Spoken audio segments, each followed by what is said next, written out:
if you want to get aesthetic as fuck, you need to start training this muscle more than you already do. Hi, my name is Milan. I share my lessons here on YouTube, and today we're going to be discussing the side motherfucking delt, the most important muscle in your body. And without further ado, let's begin. The first thing that we have to talk about here is, in fact, your shoulder to waist ratio. When it comes to your shoulder to waist ratio, that's what basically constitutes your aesthetic level. So when you take a look at any kind of power lifter or strongman, his waist is here and his shoulders are here. So not that good of a shoulder to waist ratio when we take a look at his aesthetics, at least. He's basically built like a fridge and therefore he's not aesthetic. Now, take a look at any bodybuilder that's actually successful or somebody who's, let's say, the king of aesthetics, David Lade. His waist is basically here and his shoulders are here. He has a shoulder to waist ratio of about 1.8, 1.9, maybe even 2.00. So basically his shoulders are double the distance of what his waist would be. Now, why is it actually so important for you to have very big, very wide shoulders? Well, firstly, if you train your side delt, it will create this illusion that you have really long collarbones, and that's what actually makes you even more aesthetic. We can talk about the genetic factors here, like if you have very wide hips versus if you have a narrow waist, or if you have long collarbones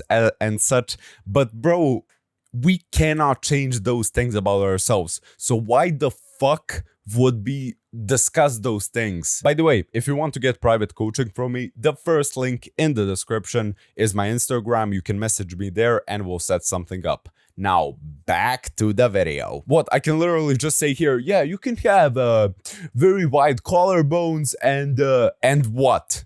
You still need to train your side delt. Now, when you do actually train your side delt, you're creating this illusion. You're manipulating the masses that you're even bigger than you actually are.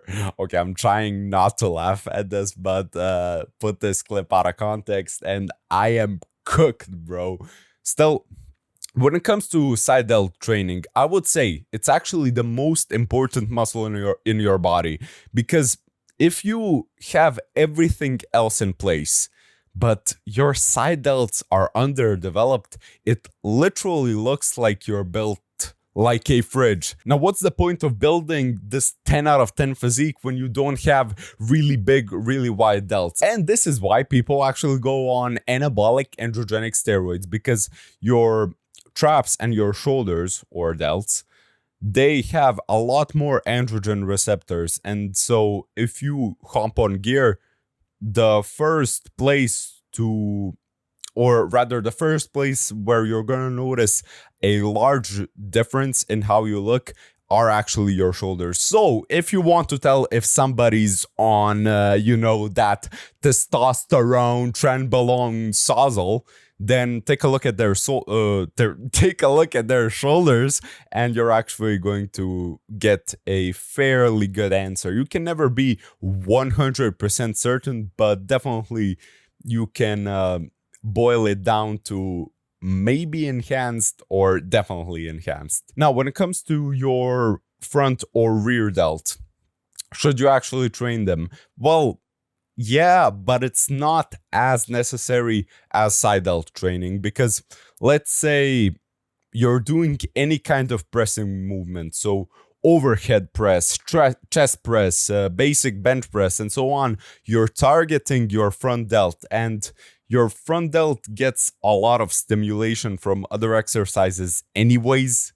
So what's the point of front delt training, to be honest, unless you're a power lifter? I've started doing overhead presses recently because I want to become even stronger on the bench press, so that's why I started doing overhead pressing again. But it's not actually necessary if you just want to get that aesthetic look. Now, your rear delts, people usually do train their rear delts, but let's apply the same logic. So if you're doing your back exercises correctly, which in fact most people aren't even doing those correctly, but if you're getting that deep stretch, you're doing full range of motion, you're going relatively heavy on your lifts, as well as you're training to failure, if you're doing everything correctly, your rear delts should grow and they shouldn't lag behind.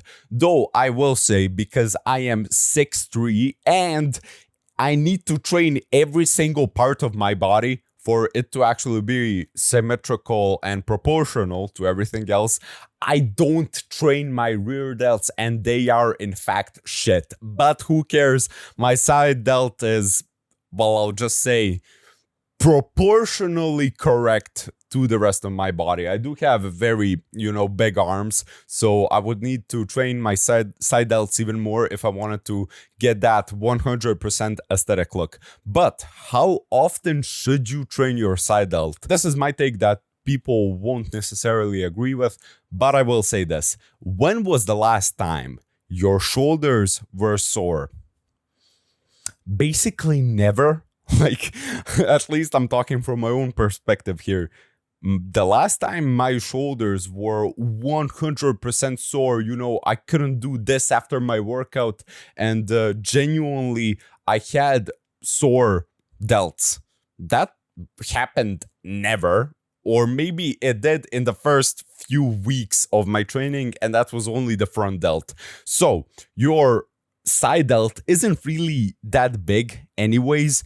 Therefore, you can train it with more volume as well as more intensity. And this is what Sam Sulek said when it comes to this. He basically said this: if you need to do 10 sets to failure on shoulders, that's what you gotta do. If you want to get big delts, you need to train them more often and with more intensity.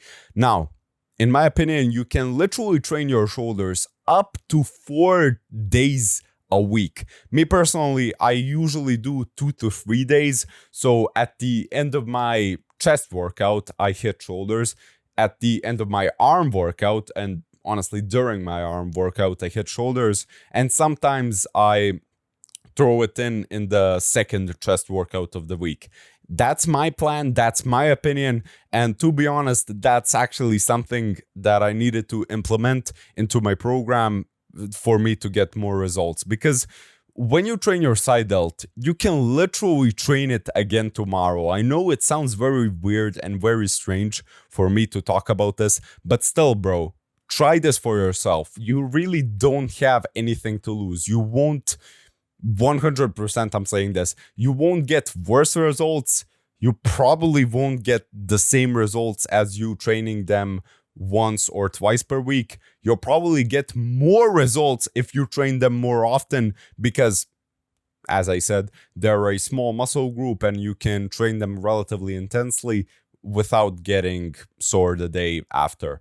And if you do get sore, at least you're doing something right. When it comes to specific exercise selection, you don't need to be too autistic about it. And from my own personal experience, what I found out is the best exercise for side delts is the seated machine lateral raise, but not like a standard one where you hold the bar like this, or let me correct myself, not the standard one where you go like this and you raise your arms in this fashion. Rather, extend your arm and the machine should be right here between your tricep and your bicep, and do that movement.